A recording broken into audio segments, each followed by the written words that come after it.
রব্বি আউযু বিকা মিন হামাযাতিশ শায়াতিন ওয়া আউযু বিকা রব্বি আইয়াহদুরুন। বিসমিল্লাহির রহমানির রহিম। তাবারাকাল্লাযী নাযালাল ফুরকানা আলা আবদিহি লিয়াকুনা লিল আলামিনা নাযীরা। অতীব বরকতময় সেই সত্তা যিনি এ ফুরকান নিজের বান্দার উপর নাজিল করেছেন যেন তা সারা বিশ্ববাসীর জন্য ভয় প্রদর্শক হয়। সম্মানিত উপস্থিতি এবং যারা আমার আলোচনা শুনছেন সকলের প্রতি আন্তরিক সালাম। আসসালামু আলাইকুম ওয়া রাহমাতুল্লাহি ওয়া বারাকাতুহু।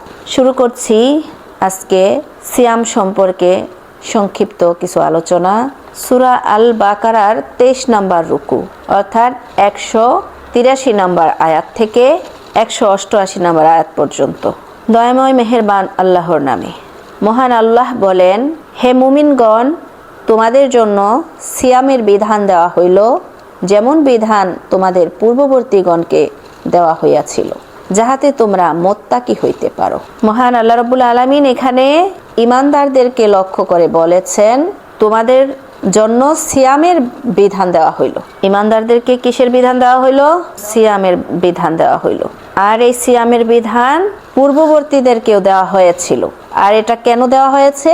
এই সিয়ামের মূল উদ্দেশ্য কি? কেন এই সিয়ামের বিধান দেওয়া হয়েছে? সিয়ামের মাধ্যমে কি অর্জিত হবে? তাকওয়া। সিয়ামের মাধ্যমে তাকওয়া লাভ করবে। তাকওয়া মানে কি? সতর্কতা, ভয়, আল্লাহর ভয় অন্তরে জাগ্রত হওয়া, আল্লাহর শাস্তি অর্থাৎ জাহান্নামের ভয় অন্তরে জাগ্রত হওয়া এবং সেই ভয়ের কারণে সতর্ক হয়ে চলা, এটাকে আরবিতে বলা হয় তাকওয়া।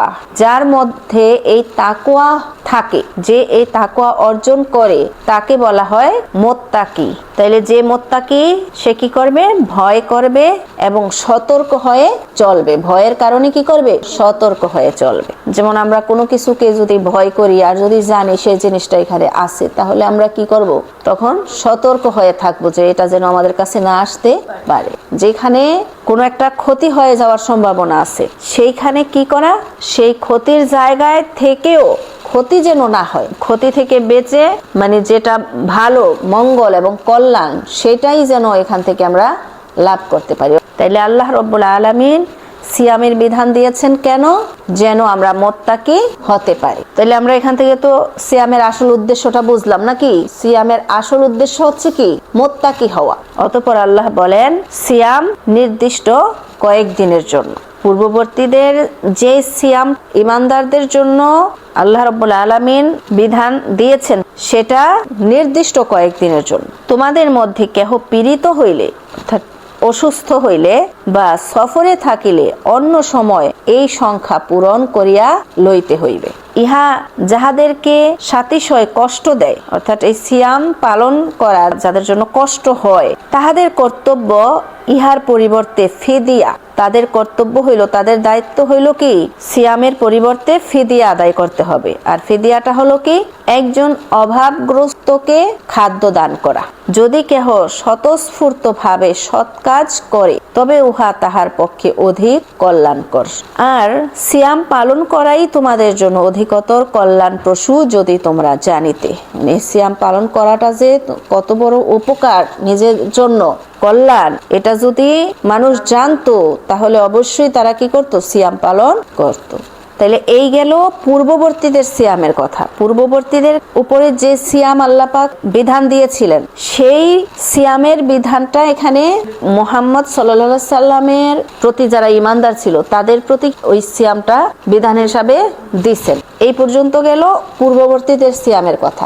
এখন তারপরে আল্লাহ রাব্বুল আলামিন বলেন রমজান মাস, ইহাতে মানুষের দিশারি এবং সৎ পথের স্পষ্ট নিদর্শন ও সত্তা সত্যের পার্থক্যকারী রূপে কোরআন অবতীর্ণ হইয়াছে। কি করেছেন আল্লাহ রাব্বুল আলামিন? রমজান মাস, আর এই মাসেই তিনি কি করেছেন? মানুষের দিশারি অর্থাৎ পথ প্রদর্শন করবে এইরকম বা হেদায়েতের জন্য এবং সৎ পথের স্পষ্ট নিদর্শন, কোনটা সৎ পথ ও সত্তা সত্যের পার্থক্যকারী রূপে, কোনটা সত্য এবং কোনটা মিথ্যা, এটা পার্থক্যকারী মানদণ্ড হিসাবে আল্লাহ রাব্বুল আলামিন এই কোরআন অবতীর্ণ করেছেন। এজন্য সূরা ফুরকানে এটাকে তাবারাকাল্লাযী নাযালাল ফুরকানা বলা হয়েছে। ফুরকান অর্থ হইছে মানদণ্ড, মানে সত্য মিথ্যা মাপার একটা কি দাঁড়িপাল্লা।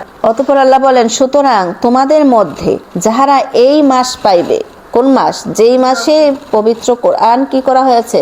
নাজিল করা হয়েছে মানব জাতির হেদায়েতের জন্য এবং সত্যাসত্যের পার্থক্যকারী রূপে সৎ পথের সুস্পষ্ট নিদর্শন ও সত্যাসত্যের পার্থক্যকারী রূপে যে মাসে কোরআন অবতীর্ণ করেছেন সেই মাসের কথাই তিনি এখানে উল্লেখ করেছেন। সুতরাং তোমাদের মধ্যে যাহারা এই মাস পাইবে তাহারা যেন এই মাসে সিয়াম পালন করে। ওই যে পূর্ববর্তীদের যে সিয়ামের বিধানটা আল্লাহ পাক দিয়েছেন, এই সিয়ামটা কোন সময় পালন করবে এই সময়টার কথা এখানে কি করেছেন? উল্লেখ করেছে।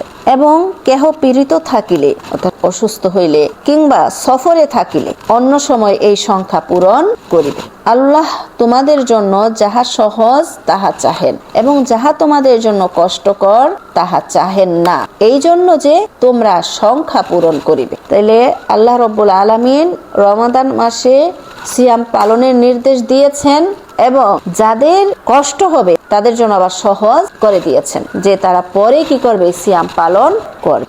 এবং তোমাদেরকে সৎ পথে পরিচালিত করিবার কারণে তোমরা আল্লাহর মহিমা ঘোষণা করিবে। তাহলে আল্লাহ চাইলে কঠিন করতে পারতেন, এই কঠিনটাকে যে আমাদের জন্য সহজ করে দিলেন, এই জন্য আল্লাহর যেন আরো বেশি করে তারা কি করে? মহিমা অর্থাৎ পবিত্রতা, প্রশংসা বেশি করে যেন করে, সেজন্য আল্লাহ পাক সহজ করে দিয়েছে। এবং যাহাতে তোমরা কৃতজ্ঞতা প্রকাশ করিতে পারো, আল্লাহর শুকর যেন কি করে? আদায় করে, যে আল্লাহ চাইলে আমাদেরকে তিনি বিধান দিয়েছেন এই পর্যন্তই সমাপ্ত করে দিতে পারতেন, যে আমি বলছি তোমাদেরকে করতে হবে। যদি অসুস্থতার কথা উল্লেখ না করতেন, যদি পরে রাখার সুযোগ না দিতেন, যদি ফিদিয়া আদায় করার কোনো সুযোগ না দিতেন, তাইলে আমাদের জন্য এটা অনেক কঠিন হয়ে যেত না? আল্লাহ পাক যে সহজ করে দিলেন, তাইলে এটা আমাদের জন্য অনেক বড় অনুগ্রহ হয়েছে না? তাইলে এই অনুগ্রহ যে আল্লাহ করলেন, তাইলে তাহার কি করতে হবে? শুকর আদায় করতে হবে। অতঃপর আল্লাহ বলেন, আমার বান্দাগণ যখন আমার সম্বন্ধে তোমাকে প্রশ্ন করে, আমি তো নিকটেই। আল্লাহ কোথায় আছে এরকম প্রশ্ন যদি বান্দাগণ আল্লাহর রাসূলকে করে যে আল্লাহ কোথায় আছেন, তাহলে আল্লাহ উত্তর দিয়েছেন কি? আল্লাহ অতি নিকটেই আছেন। প্রার্থনাকারী যখন আমার নিকট প্রার্থনা করে, আমি তাহার প্রার্থনায় সাড়া দেই। কোন প্রার্থনাকারী আল্লাহর কাছে যখন প্রার্থনা করে, তখন আল্লাহ তাহার প্রার্থনায় কি করেন? সাড়া দেন। যেটার জন্য আল্লাহকে ডাকে সেটা তিনি কি করেন? দান করেন। সুতরাং তাহারাও আমার ডাকে সাড়া দিক। আল্লাহ যেমন কি করলেন? ডাকলেন তার দিকে, যখন যেই বিধানটা দিলেন ওই বিধানটাও তারা কি করুক? পালন করুক এবং আমার প্রতি ঈমান আনুক। আল্লাহ যে আছেন এবং তিনি যে সবকিছুর মালিক, আকাশমণ্ডল এবং ভূমণ্ডলে যা কিছু আছে সবকিছুর মালিককে একমাত্র আল্লাহ। তাহলে সেই মালিককে যদি বিশ্বাস করে এবং তাহার দেওয়া এই বিধিবিধান যা তিনি কোরআনুল কারীমের মাধ্যমে দিয়েছেন মানব জাতির জন্য, এগুলো যদি মানে বিশ্বাস করে, তাহলে সে কি করলো? আল্লাহর প্রতি ঈমান আনলো, আল্লাহ ডাকে সাড়া দিল, যাহাতে তাহারা ঠিক পথে চলিতে পারে। তাহলে আল্লাহ কেন দিয়েছেন বিধান? যেন মানুষ কি করতে পারে? ঠিক পথে চলতে পারে। সিয়ামের রাত্রে তোমাদের জন্য স্ত্রী সম্ভোগ বৈধ করা হইয়াছে, তাহারা তোমাদের পরিচ্ছদ এবং তোমরা তাহাদের পরিচ্ছদ। আল্লাহ জানেন যে তোমরা নিজেদের প্রতি অবিচার করিতেছিলে, অতঃপর তিনি তোমাদের প্রতি ক্ষমাশীল হইয়াছেন এবং তোমাদের অপরাধ ক্ষমা করিয়া দিয়াছেন। সুতরাং এখন তোমরা তাহাদের সঙ্গে সঙ্গত হও এবং আল্লাহ যাহা তোমাদের জন্য নির্ধারণ করিয়াছেন তাহা কামনা করো। আল্লাহ যতটুকু সীমা দিয়েছেন ওই সীমা পর্যন্তই থাকো, এর বাইরে যেও না। আর তোমরা পানাহার করো যতক্ষণ রাত্রির কৃষ্ণ রেখা হইতে উহার শুভ্র রেখা স্পষ্ট রূপে তোমাদের নিকট প্রতিভাত না হয়। তাইলে পানাহার করবে, খাবে কখন থেকে কখন পর্যন্ত? রাত্রের কৃষ্ণ রেখা অর্থাৎ কালো রেখা, যখন রাতের কালো রেখা দেখা যাবে তখন থেকে খাওয়া শুরু করতে হবে। কখন পর্যন্ত? উষার শুভ্র রেখা, যখন প্রভাতকালের যে শুভ্র রেখা, লাল রেখা দেখা যায়, তখন পর্যন্ত কি করতে পারবে? পানাহার করতে খাবে এবং পান করবে। অতঃপর নিশাগম পর্যন্ত সিয়াম পূর্ণ কর। সিয়াম অর্থ হয়েছে কি বিরত থাকা। কখন থেকে কখন পর্যন্ত বিরত থাকবে সেই সময়টা আল্লাহ এখানে বলছেন এবং কি কি থেকে বিরত থাকবে সেটা তিনি জানিয়ে দিয়েছেন। পানাহার থেকে কি করবে? বিরত থাকবে, স্ত্রী সম্ভোগ থেকে বিরত থাকবে। অতঃপর আল্লাহ বলেন, তোমরা মসজিদে ইতিকাফরত অবস্থায় তাহাদের সঙ্গে সঙ্গত হইও না। অর্থাৎ রাত্রে যে স্ত্রী সম্ভোগের কথা বলেছেন, ইতিকাফ যদি কেউ করে ওই সময় আবার স্ত্রী সম্ভোগ করা যাবে না। এইগুলো আল্লাহর সীমারেখা, সুতরাং এইগুলির নিকটবর্তী হইও না। তাহলে আল্লাহ এখানে যে সীমারেখা দিয়ে দিলেন সিয়াম সম্পর্কে, এই সীমারেখার বাহিরে কি করা যাবে না? যাওয়া যাবে না। এইভাবে আল্লাহ তাহার বিধানাবলী মানব জাতির জন্য সুস্পষ্ট ভাবে ব্যক্ত করেন, যাহাতে তাহারা মোত্তাকি হইতে পারে। অর্থাৎ মোত্তাকি হওয়ার জন্যই মূলত সিয়াম পালনের নির্দেশ। যে ব্যক্তি সিয়াম পালন করলো কিন্তু সে মোত্তাকি হইতে পারলো না, তাইলে সিয়ামের আসল উদ্দেশ্য কি হইল না? পূর্ণ হইল না। অতঃপর আল্লাহ বলেন, তোমরা নিজেদের মধ্যে একে অন্যের অর্থ সম্পদ অন্যায় ভাবে গ্রাস করিও না। অন্যায়ের মধ্যে একটা অন্যায়ের কথা এখানে আল্লাহ উল্লেখ করে দিয়েছেন, যে যারা সিয়াম পালন করবে তারা কোনো অন্যায় করবে না, সতর্ক হয়ে যে চলবে। তাইলে এই সতর্কতার মধ্যে একটা উদাহরণ হইল যে তোমরা একে অন্যের অর্থ সম্পদ অন্যায় ভাবে খাও, সেটা আর কি করিও না? খাইও না। একে অন্যের অর্থ সম্পদ অন্যায় ভাবে গ্রাস করিও না এবং মানুষের ধন সম্পত্তির কিয়দংশ জানিয়া শুনিয়া অন্যায় ভাবে গ্রাস করিবার উদ্দেশ্যে উহা বিচারকগণের নিকটে পেশ করিও না। অর্থাৎ জানে সে এই সম্পত্তিটা তার না, তারপরেও এটা অন্যায় ভাবে ভোগ করার জন্য বিচারকদের কাছে যায় কি করে?